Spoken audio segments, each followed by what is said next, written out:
Bonjour tout le monde, dans cette vidéo nous allons étudier les principaux instruments de régulation du système bancaire et financier. En effet, il est nécessaire de réguler le système bancaire et financier. Pourquoi? Tout d'abord, la stabilité financière constitue un bien commun. En fait, elle constitue un bien commun dans le sens où elle est indispensable pour le développement de l'activité économique. N'oubliez pas que nos économies capitalistes sont fondées sur la dette. Donc, le système bancaire occupe un rôle central dans notre système économique.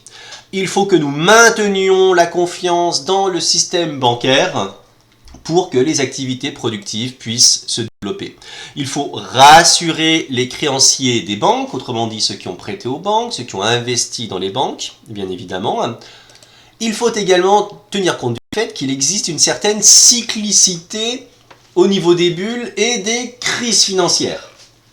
Autrement dit, il y a eu, il y a et il y aura des crises financières. Donc on sait à l'avance qu'il y aura des déséquilibres financiers à venir. Il faut donc être capable de les anticiper et de pouvoir y répondre le mieux possible.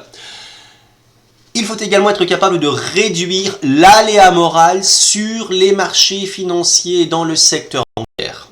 En effet, dès l'instant où l'on va instaurer des règles, les banques vont plus ou moins essayer de contourner ces règles dans un objectif de profit. Elles peuvent faire du shadow banking ou développer d'autres stratégies de contournement.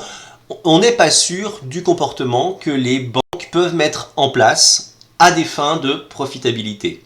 À cela, effectivement, donc, il faut mettre en place des systèmes de régulation bancaire. D'autant plus si les banques, évidemment, occupent une façon de très grande taille et qu'elles présentent des risques dits systémiques qui peuvent remettre en cause l'existence et le fondement même de notre système. Et tous les déséquilibres financiers peuvent également s'expliquer par des comportements mimétiques, des prophéties autoréalisatrices, etc. Plein de choses que nous avons pu voir dans les précédentes vidéos. Et au regard de tout cela, il est donc nécessaire de réguler le système bancaire et financier. Comment? Tout d'abord par le biais de la supervision bancaire.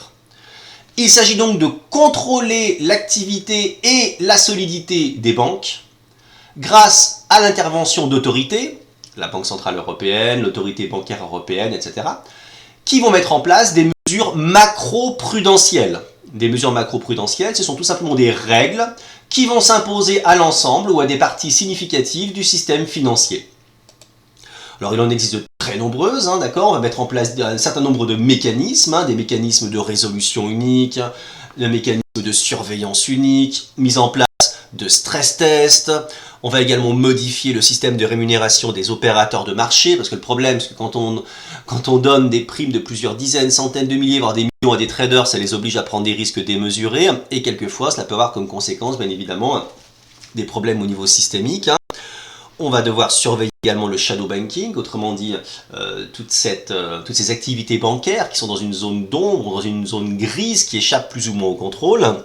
Et grâce au CERS, autrement dit au Conseil européen du risque systémique, il s'agit également de superviser les grandes banques.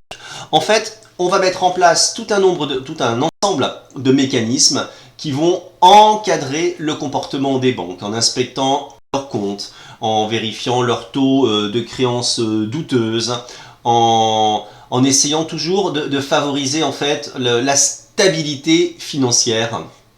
Deuxièmement, il s'agit également de mettre en place des ratios de solvabilité. D'accord ? Un ratio de solvabilité exprime la capacité d'un agent économique à rembourser ses dettes. Alors pour faire très simple, on va simplement comparer, si vous voulez, d'un côté les fonds propres des banques, pour simplifier ce qu'elles possèdent, et d'un autre côté leurs engagements, autrement dit les différentes sommes qu'elles ont pu prêter en fait.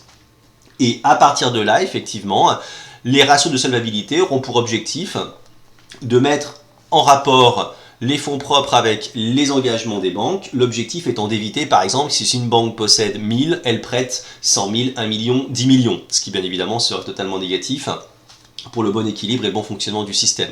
Donc on a eu une succession de ratios de solvabilité, d'accord, BAL 1 avec le ratio court, ensuite le ratio Makhnovov, BAL 2, qui a été étendu à 10,5% dans le cadre de BAL 3, et pour terminer à partir de 2025, on devrait avoir la mise en place de BAL 4, L'objectif, je répète, c'est en fait inclure différents types de risques, donc le risque de crédit, d'accord? Donc autrement dit, le risque qui va découler du fait de prêter de l'argent à quelqu'un. Le risque également dit de marché. Le risque de marché, en fait, est lié à l'évolution de la valeur des titres détenus par une banque. Autrement dit, il faut tenir compte du fait que si une banque détient des titres dont la valeur baisse, automatiquement, la banque va être fragilisée par des moins-values dites latentes. Le risque opérationnel, qui est le risque de perte lié à des processus internes, des défaillances de personnel, etc. On se souvient de Jérôme Kerviel, qui avait fait perdre presque 5 milliards d'euros à la Société Générale, en fait, en 2008, suite à des comportements frauduleux. Donc les ratios de solvabilité sont mis en place afin d'éviter tout simplement que les banques fassent n'importe quoi et qu'elles prêtent beaucoup trop. Voilà, de manière simplifiée.